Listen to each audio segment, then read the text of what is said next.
For me, the purpose of the film fills a hole in my heart.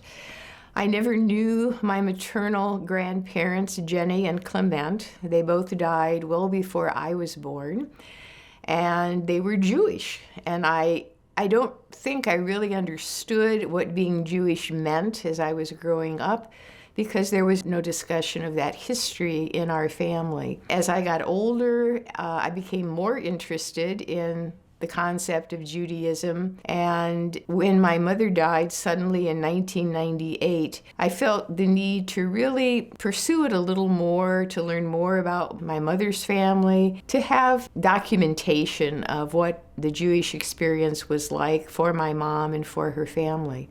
My mom was one of 9 children. She and my Aunt Mary Jane were the 2 youngest of 9, and they were born to Clement Bickart, and his wife was Jenny Mintz Bickart. Clement was from Alsace-Lorraine, from the Horborg area, and Jenny was from Hamilton, Ohio, but Jenny's parents were Prussian Jews. I was quite close to my mom, and we talked a little bit about family history. We have a family album with pictures in it that she shared with me, and talked a little bit about the family.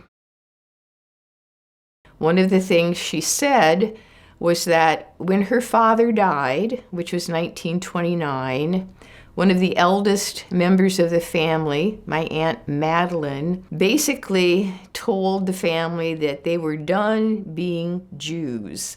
And my mother remembers her coming into the house. This was a house on Monroe Street in Elkhart, and removing any articles that had to do with the Jewish tradition. I asked my mom what those would have been, and she didn't remember, so I don't know if it was a menorah.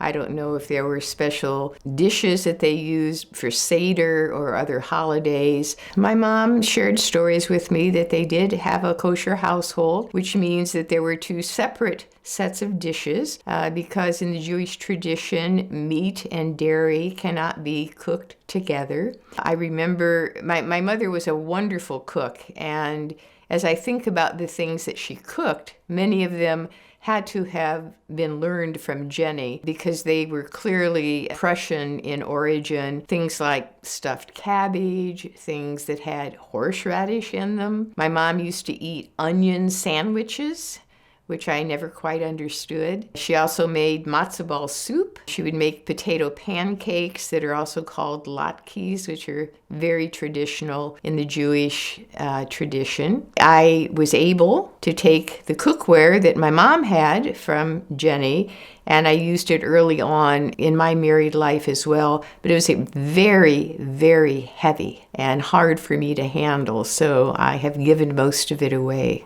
I first became aware of the cemetery when I was a teenager. My mother and her youngest sister, Mary Jane, would always decorate the graves during Memorial Day. I occasionally went with them. Goshen has one cemetery called Oak Ridge Cemetery with a large Jewish section.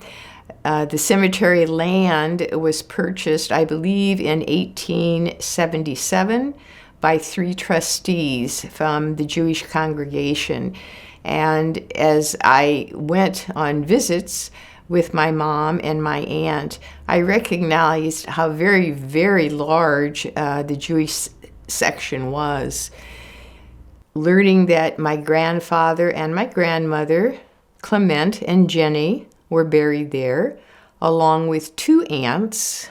One aunt was Fanny,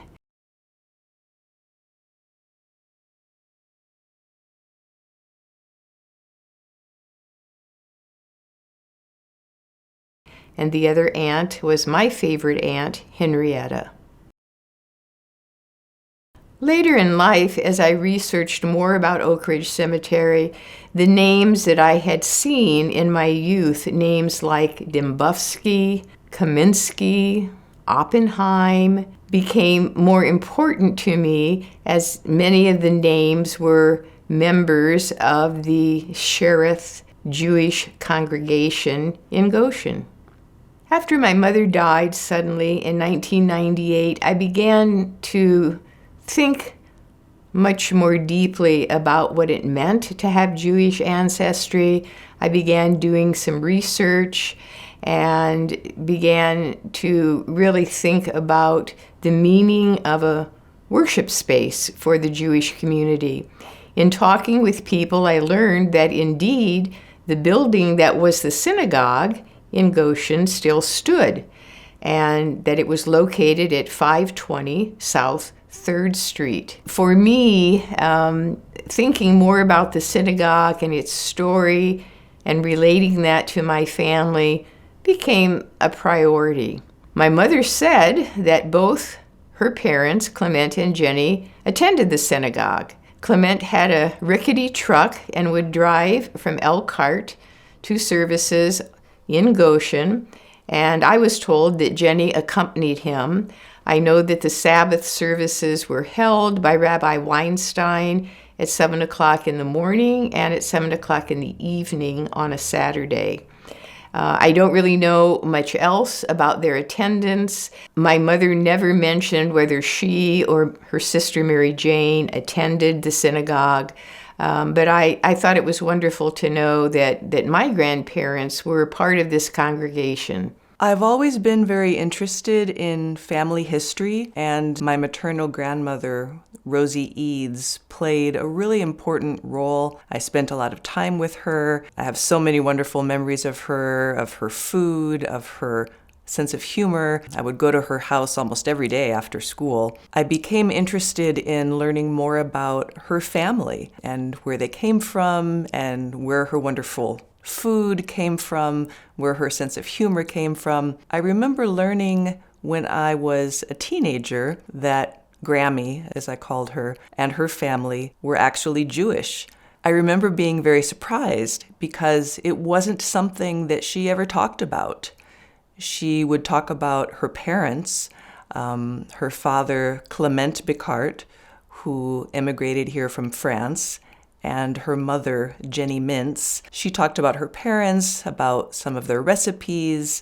She talked about her father being a peddler, a fruit and vegetable salesman in Elkhart. She never mentioned the fact that they were Jewish. I have a first cousin who became very interested in genealogy. She spent a lot of time talking with my grandmother about family history, putting labels on this beautiful old album we have of lovely crumbling family pictures. And we started talking about some of the family history from the way I learned about what had happened when my great-grandfather Clement Bickart died in 1929. The family was poor. There wasn't a lot of income coming in. There were 9 children. One of the oldest siblings, my Aunt Madeline, I'm told, basically told the rest of the family that we're not doing this anymore. We're not continuing with this part of our heritage.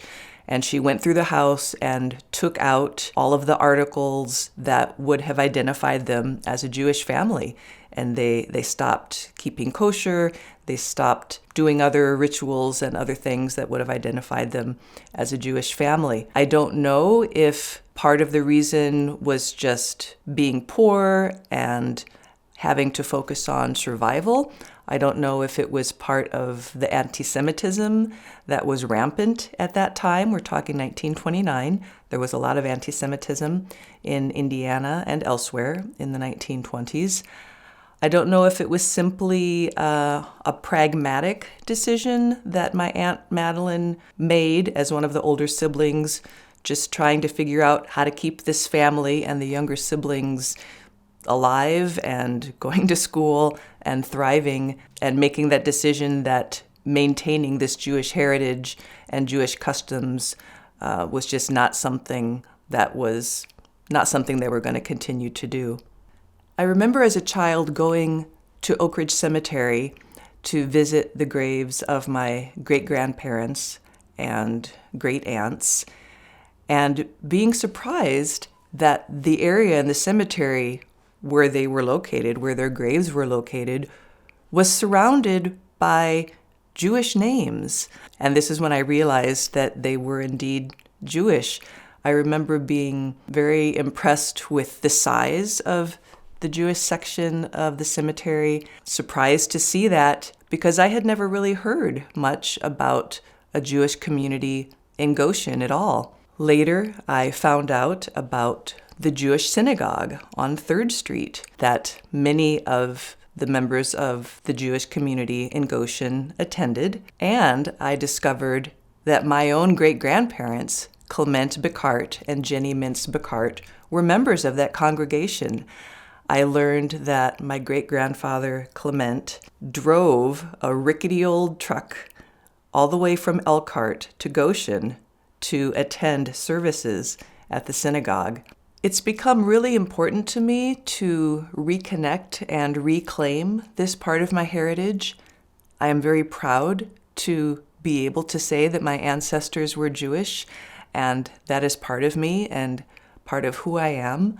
In today's world, there's a rise in anti-Semitism, a rise in intolerance. It's really, really important to be able to recover this part of not only my family history, but the history of Goshen.